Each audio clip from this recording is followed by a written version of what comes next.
difíceis você passa em conflito e já não sabe nem mesmo o que fazer.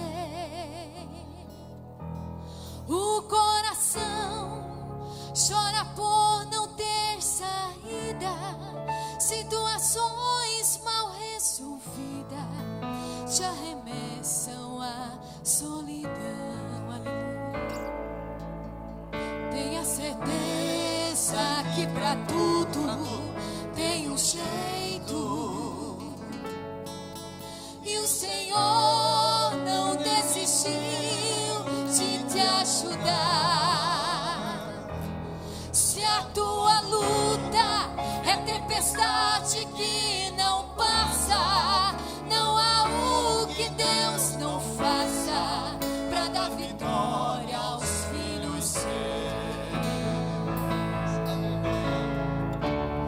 Deus abriu caminho para você passar, acalma a tempestade e a fúria do mar.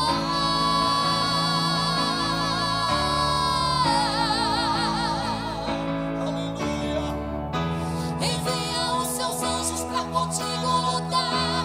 A bênção já é sua, basta acreditar.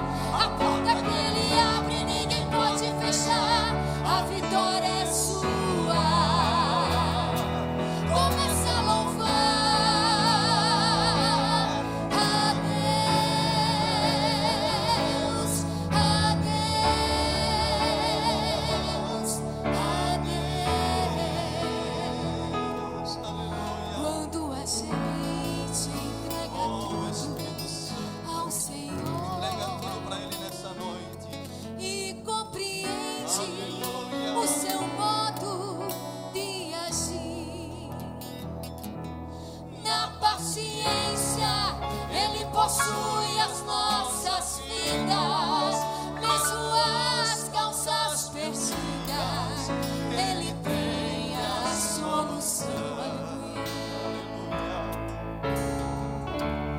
Deus abriu caminho para você passar, acalma a tempestade e a fúria do mar.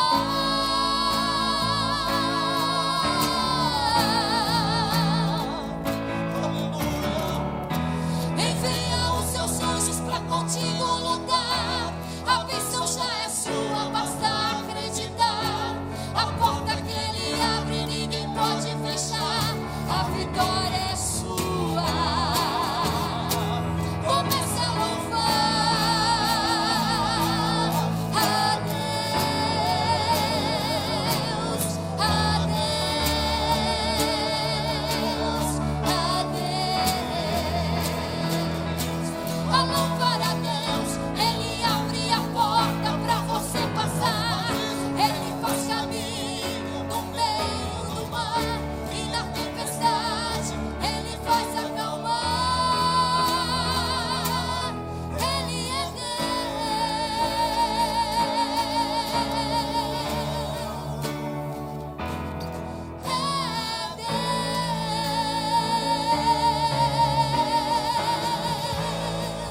Amém. Aleluia. Graças a Deus. Maravilha de Deus. Mais uma vez, a paz do Senhor Jesus. Aproveitando para ler a Bíblia, enquanto os irmãos estão de pé, veio ao meu coração um sentimento bíblico. Eu gostaria de compartilhar com a igreja dentro desse pensamento. Segunda carta de Paulo a Timóteo, segunda epístola, capítulo de número 4, 6, 7 e 8. A Bíblia, ela é a palavra de Deus. E o mesmo Paulo diz que toda a Escritura é divinamente inspirada por Deus para corrigir, redarguir, ensinar, exortar. Toda ela é inspirada. Todos acharam?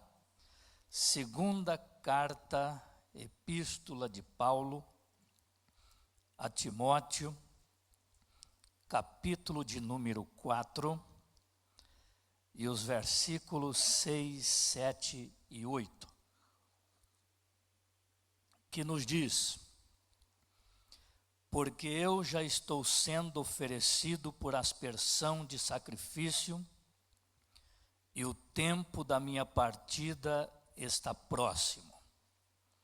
Combati o bom combate, acabei a carreira, guardei a fé. Desde agora, a coroa da justiça me está guardada, a qual o Senhor, justo juiz, me dará naquele dia, e não somente a mim, mas também a todos quantos amarem a sua vinda. Tomem assento, queridos irmãos. Para mim, estes 3 versículos da Bíblia, cada versículo desse que a gente leu, eu vejo na vida deste homem algo importante que chama a minha atenção. Primeiramente, como salvo em Cristo, e depois como servo de Deus, para cumprir algumas coisas que Deus tem falado, tem feito e realizado na nossa vida, e que eu posso entender, à luz da Bíblia, da experiência, do chamado, e de tantas coisas que Deus já fez. Parece que quando nós lemos aqui, nós focamos simplesmente na vida de Paulo, apenas visualizando um ministério apostólico, como discípulo, como apóstolo e como servo de Deus. Mas os 3 versículos que Paulo fala, que Paulo diz estas coisas, todos os versículos aqui, os 3 versículos, nós podemos tirar lições de suma importância para a nossa vida. Lições de fé, lições de perseverança na dor, na tristeza e nos problemas, de permanência arrojada na presença de Deus, servindo ao Senhor e servindo o ministério, a fim de que o Evangelho fosse propagado. E nós podemos usar para a nossa vida também estes versículos, aplicando a cada um de nós. Porque no versículo último que nós lemos, ele fala da coroa, da prestação de conta, o que Deus tem reservado a ele, e ele finaliza mencionando o seguinte: e não somente a mim, apóstolo do Senhor, mas a todos quantos amarem a sua vinda, a sua volta, aos que têm esperança no arrebatamento e convicção dele. Então ele finaliza com estas palavras de suma importância, que nós podemos aplicar e nos ater a elas, ao nosso, não vou dizer ao nosso pescoço, como lá no Velho Testamento, as formas que era apresentados os textos, mas na tábua do nosso coração, para que em tempo algum nós nos desviemos delas. e que possamos guardar dentro da nossa alma, do nosso coração, esta infalível palavra, que é vida, que é força e que é poder de Deus. Voltando um pouco para os evangelhos, Jesus, ele disse uma coisa muito linda, mas uma coisa também que chama a nossa atenção para termos uma vida de cristão com bastante responsabilidade diante de Deus. Eu falava ontem à noite no culto de oração, do círculo de oração masculino, sobre o nosso compromisso com Deus. A nossa salvação, ela foi de graça, mas após receber a salvação, nós precisamos empregar esforços abundantes para que em tempo algum nós perdemos esta graça, perdemos a preciosidade de Deus da salvação, porque alguém está por aí querendo tomar. É o que a Bíblia diz: guarda o que tens, para que ninguém tome a sua coroa. Outro exemplo está em Hebreus, capítulo 2, que convém nos atentar com mais diligência para as coisas que temos ouvido e aprendido, para que em tempo algum nós nos desviemos delas, que é a palavra. Convém atentar com mais diligência. Em seguida, o mesmo escritor, ele está dizendo: como escaparemos nós? Veja bem, se nós não atentarmos para esta tão grande salvação que o Senhor já nos deu.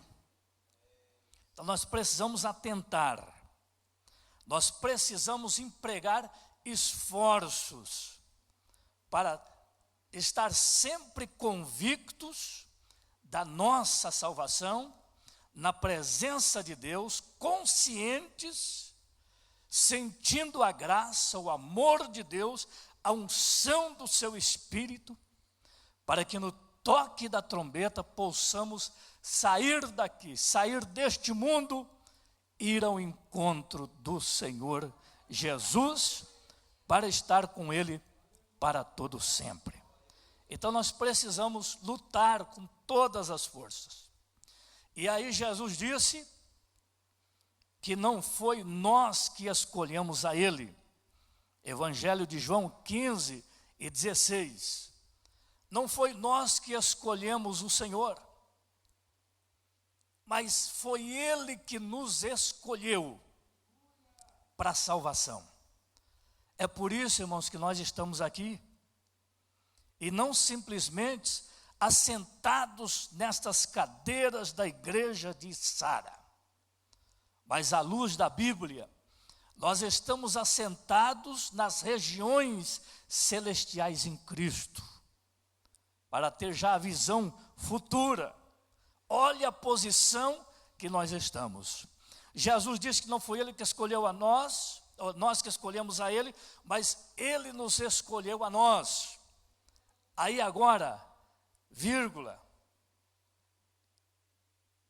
Ele diz assim: para que vades, olha o peso da responsabilidade após ser salvo, da salvação que vem sobre nós. Ela é toda de graça, mas olha o peso que está sobre os nossos ombros. Não foi vocês que escolheram a mim, mas eu escolhi a vós. Agora, vos nomeei. Olha a ordem de Jesus. Vos nomeei. Ele escolheu e nomeou. E aí ele diz assim, para que vades e deis frutos. Olha a responsabilidade que o salvo em Jesus tem. Não é só receber a graça, estar na igreja, e principalmente nos domingos à noite, que A igreja está repleta, o Kadosh está aqui, a orquestra está aqui, os irmãos estão aqui, cantor para todo lado, música para todo lado, glória para todo lado. Isso é bom demais, isso é maravilhoso, isso é gostoso, porque a gente sai daqui com a alma cheia, com a alma lavada, de ouvir mensagens bíblicas e de ouvir os lindos cantos que é entoado ao nosso Deus, do qual o Senhor é louvado pelos lábios dos irmãos aqui, pelos instrumentos que aqui tocam. Isso tudo é muito bom, é maravilhoso. Ah, se eu pudesse viver só assim. Mas existe um peso maior para a minha vida e para a tua vida.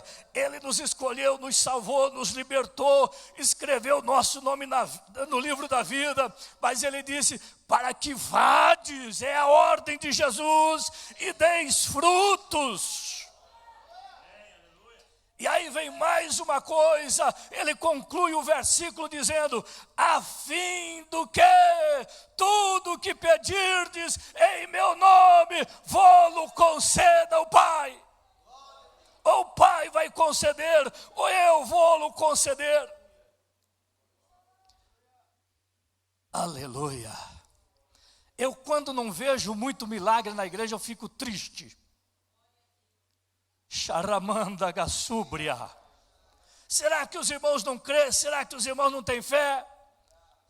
Será que Deus mudou? Será que Jesus mudou? Será que Ele não é mais o mesmo? Ele é o mesmo.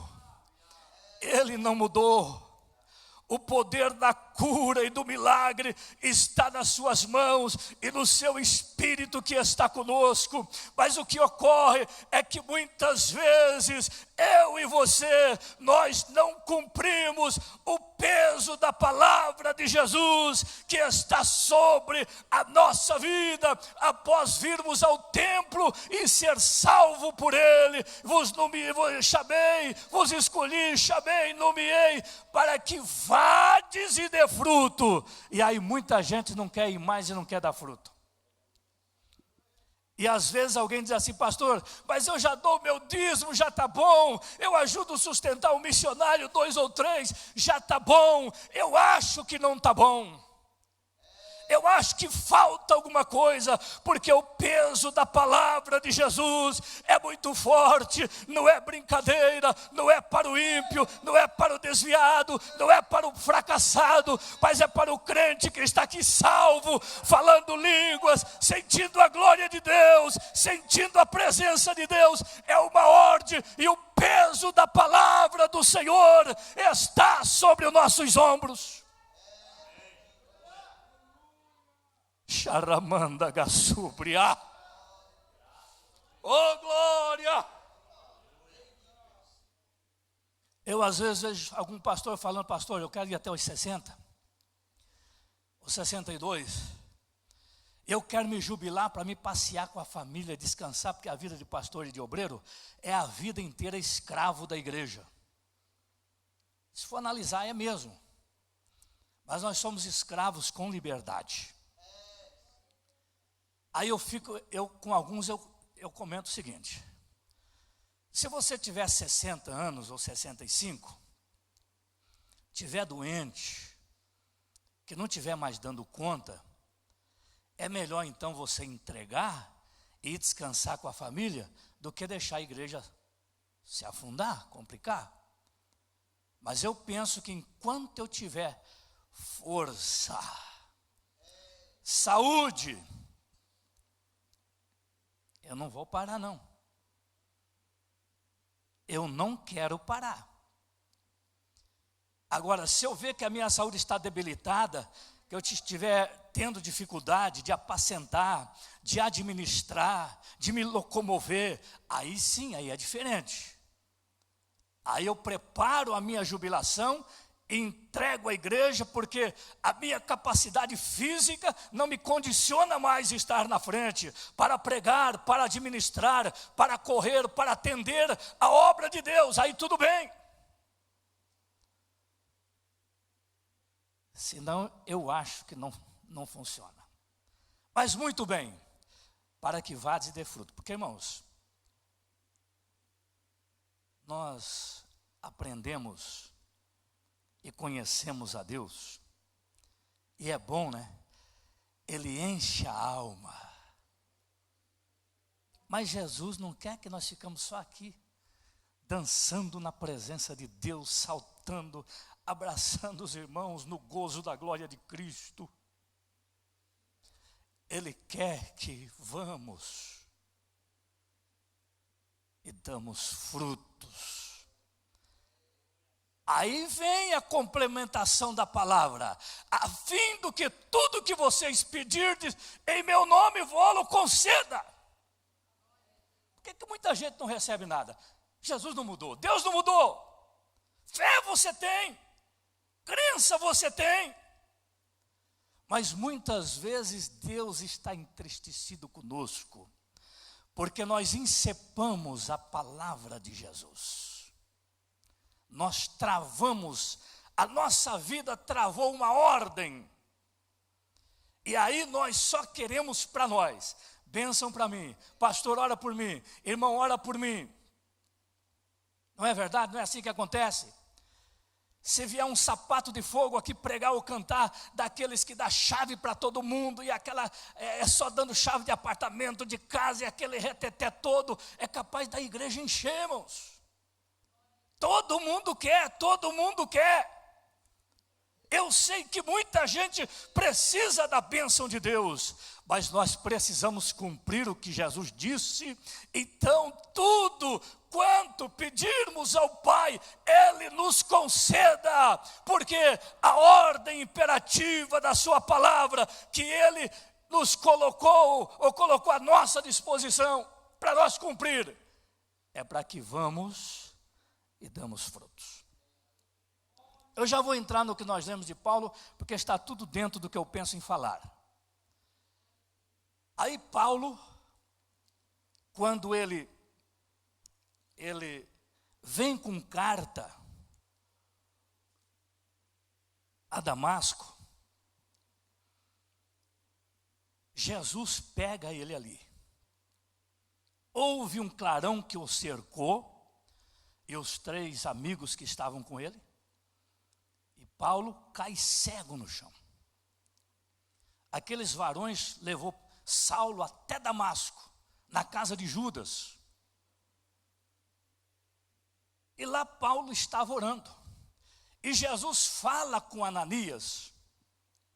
Eu estou resumindo para chegar onde eu li. Lá Jesus fala com Ananias para ir até a casa de Judas, que lá estava um homem por nome de Saulo, e ele estava orando. Mas quando Jesus fala com Ananias, Ananias conhecia a história do Saulo de Tarso. Ele disse: Senhor, este homem é mau, conhecemos a sua fama, quanto ele tem perseguido a igreja, levado a prisões, arrastado cristão, esbofeteado, entregue às prisões. Aí Jesus disse: não, vai lá e ora por ele. Ele já está 3 dias orando. Interessante, meu irmão, quando Jesus se manifesta, que arrebenta com o homem, ele já caiu no chão convertido. Porque quando ele cai no chão, cercado por aquela luz poderosa, ele brada: quem és tu, Senhor? Ele não viu ninguém. Aí Jesus responde das alturas: eu sou Jesus a quem tu persegues, Saulo. Duro é para ti recalcitrar contra os agrilhões. E aí, irmãos, Ananias obedece à voz de Jesus. Ananias era salvo, e ele estava indo e dando fruto, cumprindo. Ele chega lá 3 dias, Paulo na oração, e Ananias impõe as mãos sobre Saulo, ora por ele. Saulo recobra a visão, torna a ver, cai dos seus olhos como que escamas, e ele passa a ver. Mas nesse meio, irmãos, Quando Ananias questiona com Jesus o ir à casa de Judas para orar por Saulo, Ananias dizendo que esse homem era mau, perseguidor da igreja. Aí Jesus disse: não, Ananias, vai lá. 3 dias ele está orando, ora por ele, para que recobres a visão. E eu vou mostrar para ele, olha aqui, irmão, eu vou mostrar para Saulo quanto deves padecer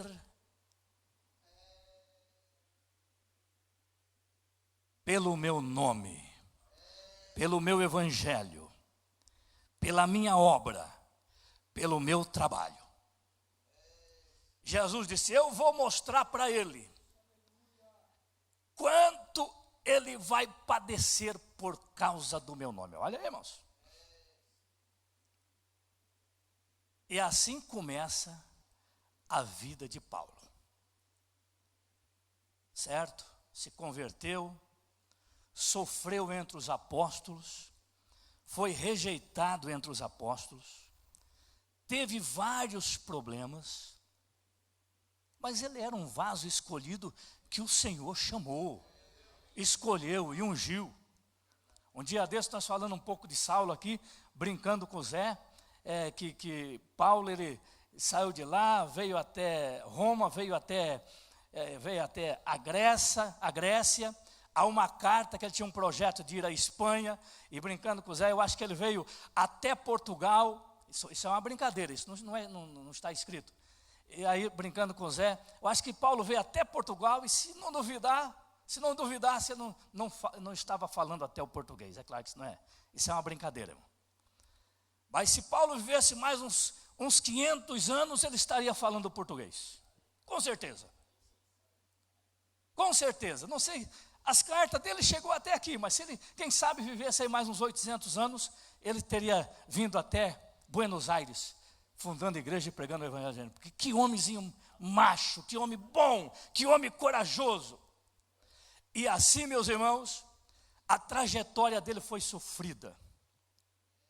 Mais tarde, ele vai para o deserto da Arábia.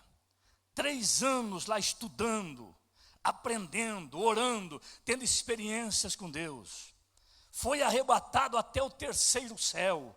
Ele diz que lá ele viu coisas incríveis, coisas poderosas, inefáveis, que nem é bom contar ao homem, revelar ao ser humano, porque às vezes a cabeça vai entrar em parafuso, não vai conseguir entender o que ele viu e o que ele ouviu lá no 3º céu, no seu arrebatamento.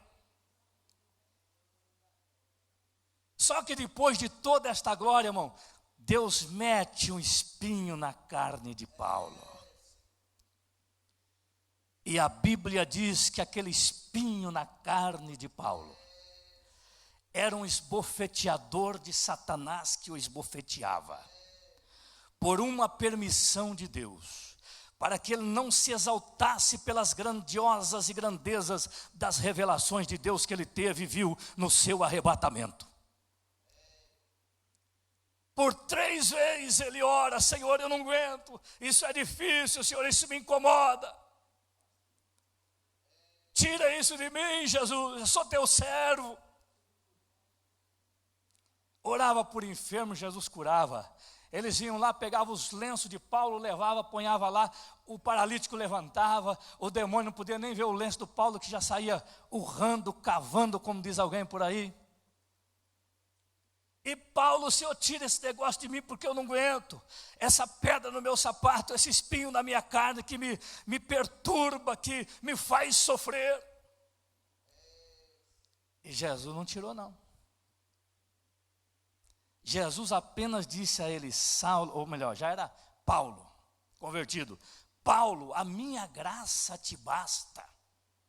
A minha graça te basta. O meu poder se aperfeiçoa na fraqueza. Irmãos, e Deus não tirou. Paulo continuou sofrendo. Continuou sofrendo. E olha, depois Paulo foi preso, veio para o tribunal de Roma, foi para o tribunal não sei de onde, lá de Jerusalém, veio para Roma de novo. Alguém desceu ele dentro de um cesto porque queriam matar ele. Levou 5 quarentenas de açoite dos judeus, menos um. Foi rejeitado. Irmãos, este homem sofreu naufrágio no navio, quando estava indo em direção à Itália para uma obra missionária. O navio, na tempestade, ia se quebrando tudo, eles queriam pular no mar, ficaram todos apavorados. Foi quando ele orou de madrugada e ele aconselhou os varões pela manhã cedo, dizendo: varões, fiquem tranquilos, porque nenhuma alma vai perecer.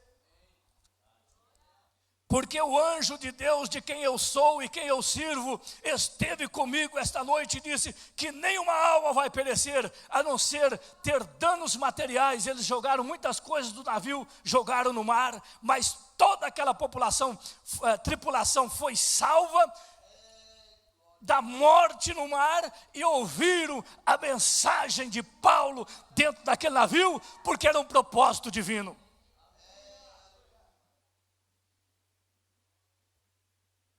Oh, aleluia.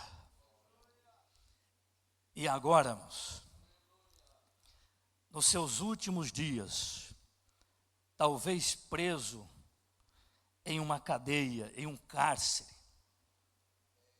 em Roma, ele escreve esta carta tão inspirada, chegando nos 3 versículos que nós lemos. Ele escreve para Timóteo, fala com outros ali, discípulos, manda saudações, aconselha a Timóteo, deixa instruções, deixa muitas coisas escritas para orientar os discípulos. E aí ele diz: estou sendo oferecido por aspersão de sacrifício. Eu entendo, irmãos, que esta colocação de Paulo, ele estava indo embora, ele estava morrendo. O epígrafo, o texto aqui diz em cima, que Paulo prevê a sua morte. Paulo prevê a sua morte nos seus últimos dias. E antes o diálogo com Timóteo, com esses discípulos, filhos na fé e no ministério. E aí, ele coloca isso, indo embora, próximo da sua partida, ele está dizendo: o meu corpo, eu já estou sendo oferecido por aspersão de sacrifício. A vida, o corpo, a caminhada, a trajetória de Paulo no finzinho, ele já está entregando o seu corpo, apresentando a Deus o seu corpo como um sacrifício de toda a sua trajetória de vida, porque foi sacrifício. A sua vida, nós podemos dizer que a sua vida foi sacrifício. A sua vida foi luta. O meu corpo, eu, já estou sendo oferecido por aspersão de sacrifício. A minha partida está próximo, pela sua idade, pelo conhecimento, pelo discernimento. E o próprio Espírito de Deus já trabalhando, ele já estava entendendo por revelação. Como Pedro também escreve dizendo que Deus havia revelado que seus dias estavam curtinhos, ele já estava indo embora. Pedro cita isso. Então ele coloca o seu corpo, a sua vida diante de Deus como sacrifício, porque foi um verdadeiro sacrifício. Desde o início da sua chamada até a sua morte, incompreendido, rejeitado, criticado, condenado. Olha o sofrimento deste homem, irmão. Camarada como Paulo, homem que falava vários idiomas, homem cheio de conhecimento, fariseu, judeu zeloso, filho de fariseu.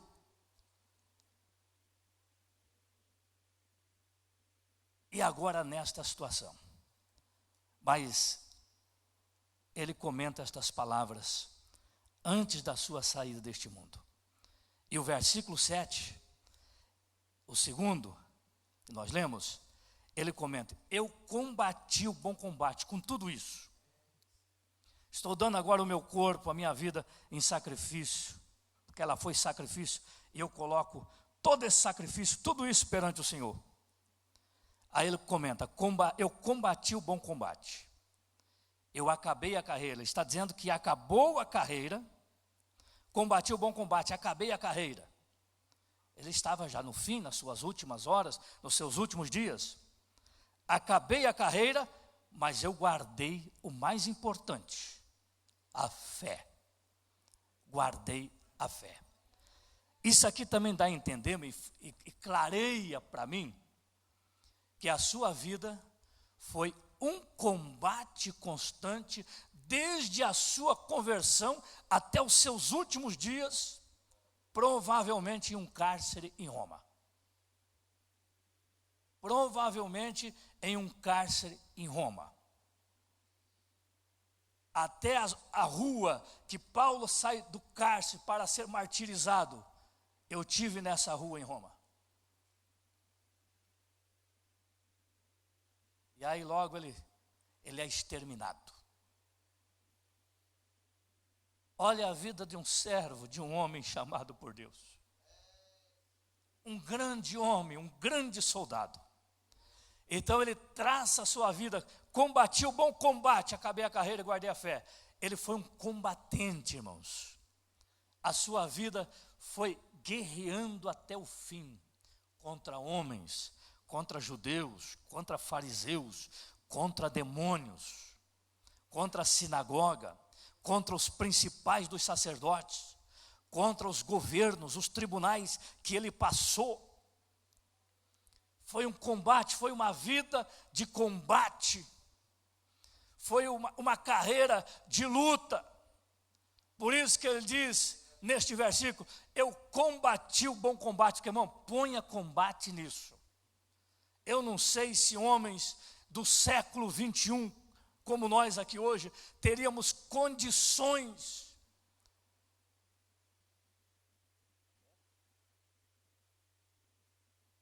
isso. Combate foi bom, classifica como bom.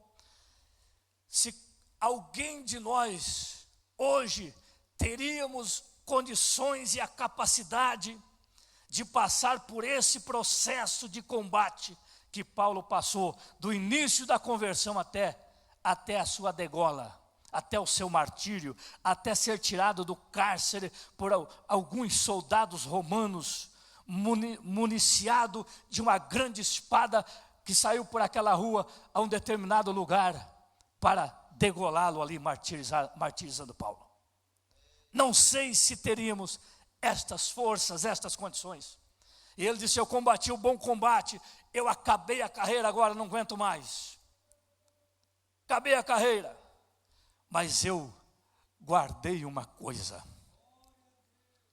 Guardei uma fé, guardei a fé, eu não abri mão da fé, porque eu sei em quem eu tenho crido, quem me apareceu em uma luz no caminho de Damasco, aquela voz que bradou comigo dizendo: eu sou Jesus a quem tu persegues, Paulo. Foi um combate, irmãos. Paulo, com muita propriedade, ele fala sobre o atleta que corre com muito esforço, dilacerando os seus músculos para chegar lá no final e colocar a mão no prêmio que está lá. Assim ele compara a vida de um servo como um atleta. Ele também compara a vida como bom soldado de Jesus Cristo. No capítulo 2 de Timóteo ele fala isso, comparando o servo, o discípulo, o apóstolo, o homem de Deus, a mulher de Deus, como bons soldados de Jesus Cristo. Ele disse: se alguém também milita como soldado, não é coroado. Se não militarmos legitimamente, a nossa luta, precisamos ser militantes legítimos para agradarmos aquele que nos alistou para a guerra. Irmãos, e se nós não estamos indo e não estamos dando fruto, como já citei aqui, Evangelho de João 15 e 16, eu vos chamei, nomeei, para que vades e dê frutos. E se nós não estamos indo, se nós não estamos dando frutos, nós não estamos agradando aquele que nos alistou para a guerra, e pesará o peso da sua palavra na nossa vida, nos ombros da igreja, lá diante de um tribunal de Cristo, onde ele escreve dizendo que todos nós havemos de comparecer ante o tribunal de Cristo para sermos julgados por tudo que tivermos feito por meio deste corpo, bem ou mal. É sério, meus irmãos, é muito sério ser crente. Não é apenas ir para frente, dobrar o joelho, receber Jesus, ser liberto e receber o Espírito Santo. Isso é obra de Deus, mas depois vem o peso da palavra de Jesus. E vos nomeei e vos dei uma ordem para que vades e dê frutos, a fim do que vocês tenham comunhão com o Pai, e tudo que vocês pedirdes a Deus, Ele vos conceda. Por que Deus não concede muitas coisas para mim e para você, para nós? Porque, meus irmãos, é que nós estamos em falta diante da sua palavra, diante de Deus. Aí Deus não pode cumprir a grandiosidade dos mistérios celestiais, de bênçãos, de milagres, de prosperidades na nossa vida, porque nós somos omissos à sua ordem, à sua palavra, ao seu dito. Aleluia. Oh, Ramagashanda Ramalagai.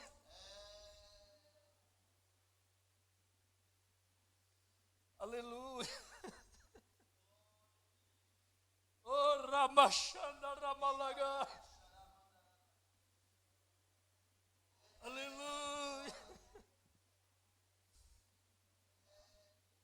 E as últimas palavras com Timóteo, dando as ordens para trazer os pergaminhos, trazer a capa, trazer a Bíblia que estava em pergaminho lá do Velho Testamento, trazer o que ele tinha. Ele estava com saudade daquela riqueza que ele aprendeu, da palavra de Deus, que ele comia aquilo dia e noite e dia, até então no deserto da Arábia, 3 anos, lendo, pesquisando, orando, chorando, jejuando, tendo comunhão com o céu, conhecendo Jesus, porque ele não andou com Jesus como os demais discípulos andaram, e ele tinha sede de Deus, tinha sede de Jesus.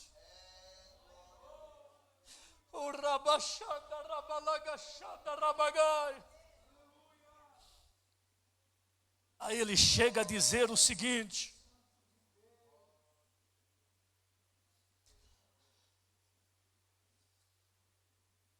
ele disse que tinha desejo de ir embora. Ele queria sair deste mundo.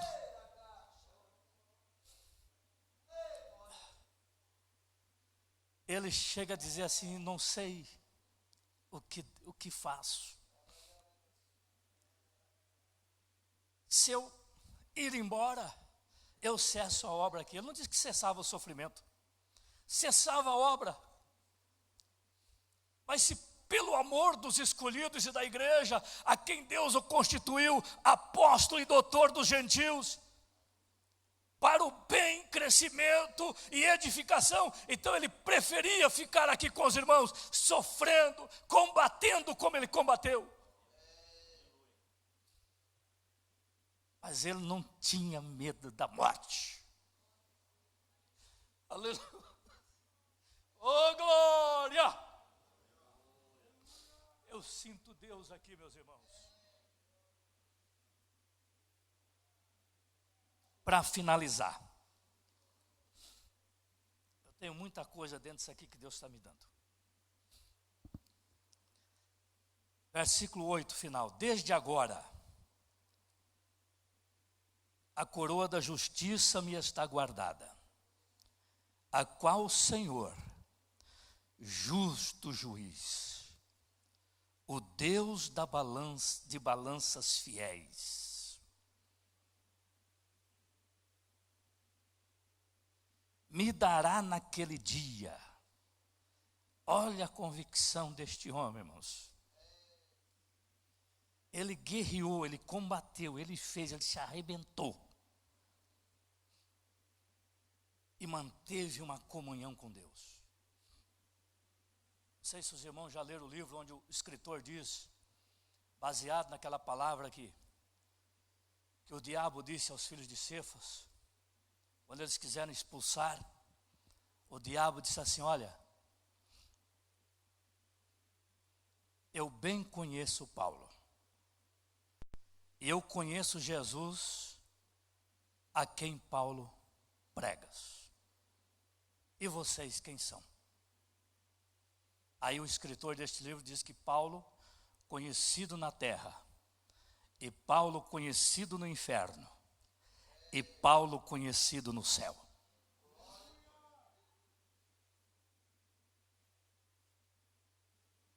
Combati o bom combate, acabei a carreira, guardei a fé.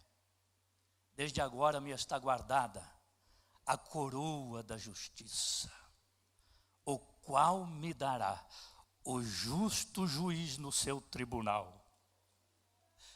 E não somente a mim, agora está a conclusão a todos, olha aqui, abrange todos os crentes, até aqueles que dizem assim: não, obra é para pastor que ganha da igreja, que é pago pela igreja através do meu dízimo.